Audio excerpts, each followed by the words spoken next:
महाराज जी, मैं एक विद्यार्थी हूँ। महाराज जी, मेरा प्रश्न है कि विद्यार्थी की असली परिभाषा क्या है? परीक्षा में अच्छे अंक प्राप्त करना या फिर समाज में एक अच्छा व्यक्ति बनना? दोनों बातें। समाज विद्या विनय संपन्नम, विनयी बनाती विद्या, विद्या विनयम ददाती। अगर विद्या विनय संपन्न ना करे तो विद्या क्या है?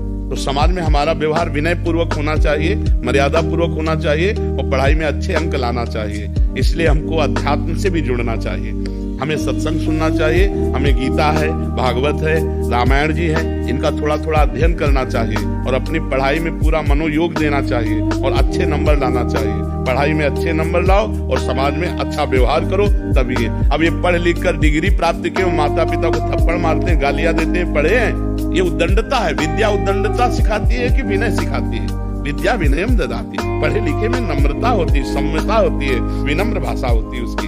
तो आज कहाँ विनम्रता है?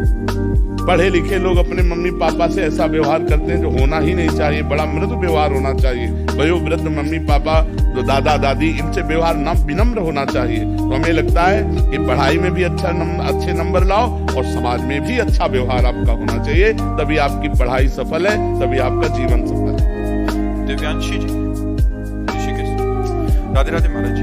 महाराज जी, कठिन समय में राधा नाम से जो हिम्मत मिलती है वो अद्भुत है, परंतु महाराज जी कभी कभी जीवन की कुछ परिस्थितियां इतनी कठिन हो जाती हैं कि फिर विश्वास डगमगाने लगता है, फिर नाम जप में भी मन। उस समय प्रार्थना करनी चाहिए। जब ऐसी परिस्थिति आवे तो भगवान से प्रार्थना करनी चाहिए, श्री जी से प्रार्थना करनी चाहिए। प्रार्थना में बल होता है कि नाथ परीक्षा मत लो, मैं फेल ही हूँ, मेरे में सामर्थ्य नहीं कि मैं पास हो जाऊं। प्रभु मुझे बल दो, जिससे या तो विपत्ति हटाओ या समस्या हटाओ, या मुझे बल दो कि मैं इस समस्या में आपका सुमिरन करते हुए निकल जाऊं। नाथ, अगर आप मुझे छोड़ दोगे तो मैं गिरी जाऊंगी, मेरे में कोई सामर्थ्य नहीं। प्रभु से प्रार्थना करो, आप देखेंगे आपको तत्काल बल मिलेगा। प्रार्थना से तत्काल बल की प्राप्ति होती है। प्रार्थना से भगवान का अवतार हो जाता है। सब देवता ऋषि मुनि मिलकर जब भगवान की प्रार्थना करते हैं तो भगवान अवतरित होने के लिए विवश हो जाते हैं। यदि हम भावपूर्वक प्रार्थना करेंगे तो भगवान या तो परिस्थिति हटा देंगे या परिस्थिति सहने योग्य हमें बना देंगे। आप प्रार्थना कीजिए और नाम जप कीजिए। जय प्रकाश जी, मथुरा से। राधे राधे महाराज जी। महाराज जी, पाप कर्म का फल संकल्प लिए बिना ही मिल जाता है, लेकिन मनोकामनाएं पूर्ति हेतु कोई भी कर्मकांड अनुष्ठान के लिए अपना नाम, अमुक गोत्र, स्थान, तिथि आदि बोलकर संकल्प लिया जाता है तथा वैवाहिक तात्कालिक सुख के लिए, तात्कालिक परिवर्तन के लिए संकल्प किया जाता है। तात्कालिक कि मैं अभी ये चाहता हूँ, और जो पूर्व से उसका संकल्प किए हो क्या? जो पूर्व का पुण्य है उसका संकल्प करते हो क्या? वो अपने आप आकर के सुख दे देता है।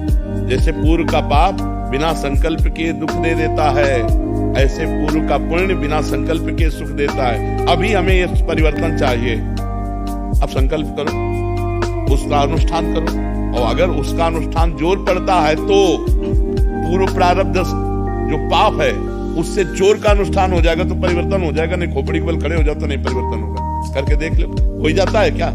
सबका हो ही जाता है क्या? करके अनुष्ठान देख लो। यदि पाप है 250 ग्राम और संकल्प है 25 ग्राम, क्या करेगा?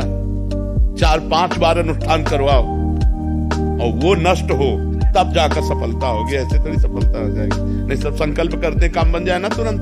सबके काम बन जाते हैं क्या संकल्प करते? नहीं बनते।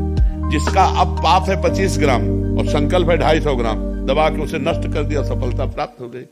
तो तत्कालिक सुख का परिवर्तन करने के लिए हम तत्कालिक परिस्थिति को उत्तम बनाना चाहते हैं, इसके लिए संकल्प किया जाता है। इसके लिए संकल्प किया। समझ पाएगा आपकी? नहीं पाए जी। अर्धांगिनी को भी तो लेते हैं साथ में। अर्धांगिनी पत्नी हो और उसके बगैर संकल्प नहीं लिया जा सकता। कोई भी अनुष्ठान करते हैं तो अर्धांगिनी का होना जरूरी है। क्यों नहीं जरूरी है? अर्धांगिनी क्यों बनाया है? इसीलिए तो बनाया है। उसकी अनुमति जरूरी है। उसका देखो, जब राम जी, सिया जी अंतर्ध्यान हो गई ना भूमि पे, तो जब राम जी ने यज्ञ किया तो सोने की सीता बना करके वाम भाग में विराजमान किया। स्वर्ण की सीता वाम भाग में विराजमान करके तब यज्ञ किया। अर्धांगिनी इसीलिए अर्धांगिनी है।